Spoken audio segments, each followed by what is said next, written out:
आप सब पर सलामती हो। मैं यासिर रशीद हूं और आप मेरा वीलॉग देख रहे हैं। नाज़रीन, कल शाम से एक हलचल मची हुई है। वो हलचल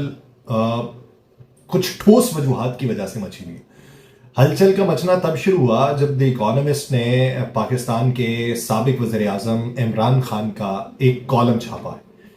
अब उस जरीदे तक ये कॉलम पहुंचा कैसे? वो शख्स जो अडियाला जेल के अंदर कैद है, वो शख्स जिसके वकला को भी मुलाकात के लिए इजाजतनामे तलब करने पड़ते हैं और इजाजतनामे मिलने के बावजूद भी उनकी मुलाकात मुश्किल से होती है, वो शख्स जिससे मुलाकात के अंदर मोबाइल फोन लेके जाने तक की इजाजत नहीं दी जाती,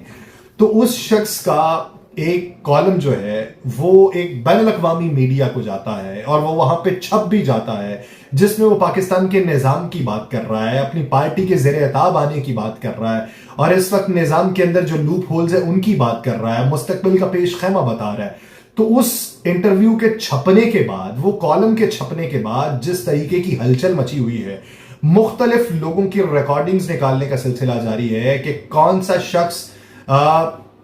अपने मोबाइल के अंदर या कोई कागज लेके वहां से रुखसत हुआ हो जिसके अंदर वो कॉलम लिखा था। जेल में से इमरान खान का मारूफ जरीदे द इकोनॉमिस्ट के लिए लिखे गए आर्टिकल में इजहार ख्याल करते हुए कहना था कि पाकिस्तान का इलेक्शन एक मजाक साबित हो सकता है। उन्होंने कहा कि मेरी पार्टी का गैर मुनसिफाना तौर पर गला घोंटा जा रहा है। पाकिस्तान के लिए आगे बढ़ने का वाहिद हल काबिल अमल रास्ता मुनसिफाना और आजादाना इंतखाबात हैं जो सियासी इस्तेहकाम और कानून की हुक्मरानी को वापस लाएगा।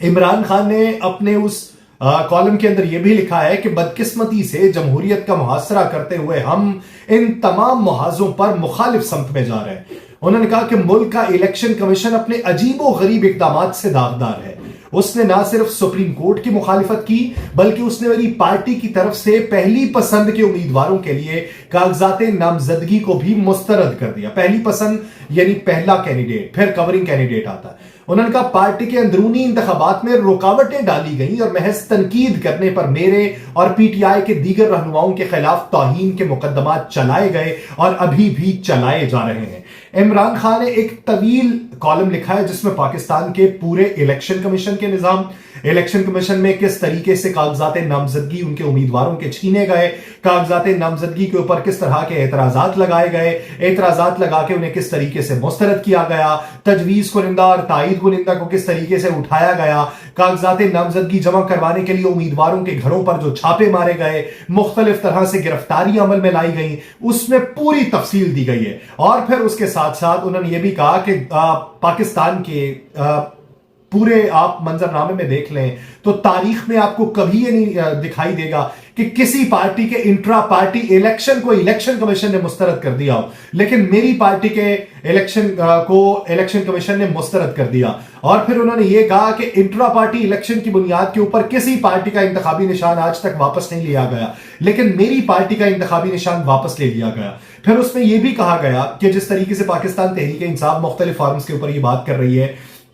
कि अकबर एस बाबर जो थे वो इस केस के अंदर उन्होंने दरखास्त जमा करवाई थी, दरखास्त गुजार वो थे, लेकिन इलेक्शन कमीशन खुद फरीक बनकर पेशावर हाई कोर्ट के अंदर चला गया। तो उन्होंने ये कहा कि ये पॉलिटिकल इंजीनियरिंग की जा रही है, हमारे हाथ पांव बांधे जा रहे हैं, हमारे उम्मीदवारों को हिरासा किया जा रहा है और मुल्क के अंदर आजादाना शफाफ इंतखाबात किस तरीके से हो सकते हैं। बैनुल अक़वामी मीडिया भी इसके ऊपर नजर रखे और हमें बताए कि किस तरीके से ये पाकिस्तान में निजाम चल रहा है। अब इस खत का बाहर जाना था, किस तरीके से गया, कौन कौन मिलने जाता है? बैरिस्टर गौहर मिलने जाते हैं, माजी में शेर अफजल खान मरवत मिलने जाते रहे,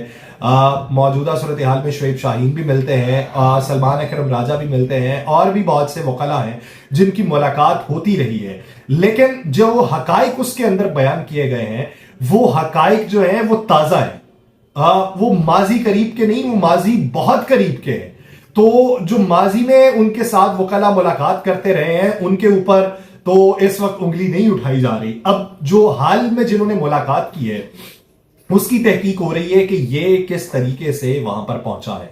अगर इसे पार्सल किया गया तो किस तरीके से पार्सल हुआ है, वहां से किसके नाम के जरिए पार्सल हुआ है। द इकोनॉमिस्ट में भी उन्होंने अपनी जराए से खबर कंफर्म करने की कोशिश की है कि आया ये पार्सल हुआ है तो किसके नाम से हुआ है, किस शहर से हुआ है, किसी वकील ने किया है या किसी और शख्स ने किया है, और अगर ये आया है इसके ऊपर नाम दर्ज नहीं है तो द इकोनॉमिस्ट ने किस जराए से इसकी तस्दीक की है कि आया ये साबिक चेयरमैन